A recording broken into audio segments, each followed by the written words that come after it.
Tak mengganggu, tak ada kau rasa macam bila kau tengok tu kau akan rasa macam ada slang Melayu, tak ada. Dia tak ada. Hey, what is up my good people?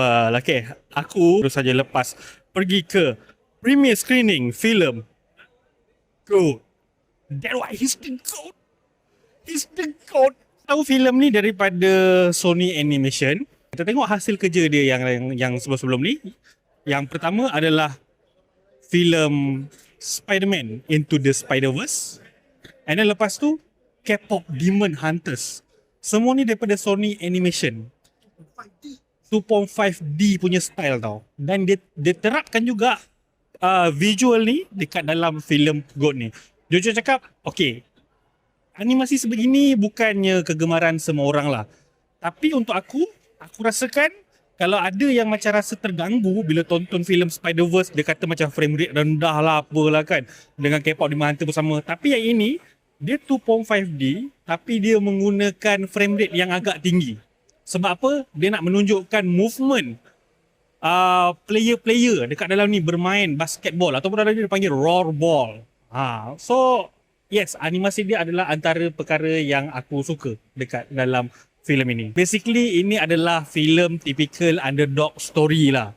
Dan sports underdog story. I mean like you can never go wrong lah with this kind of movie. Kau tengok Space Jam pun lebih kurang macam ni juga. Kau tengok cerita sports yang lain-lain pun daripada Hollywood, mostly the underdog story is like very formulaic. Sebuah formula yang tak boleh nak disangkal lagi lah dia punya success rate untuk memberi kepuasan kepada penonton bila menonton filem ini. Oh, Zul Arifin ada dalam ni.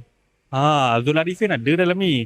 Zul Arifin dia membawakan watak Archie dekat dalam filem ni yang basically untuk international market dia disuarakan oleh watak ini disuarakan oleh David Harbour.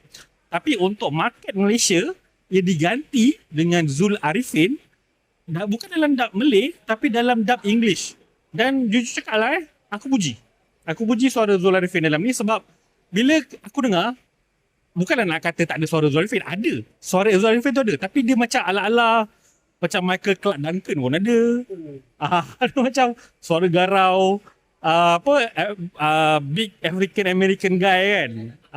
Suara dia tu ada dan memang fitting lah dengan keseluruhan movie.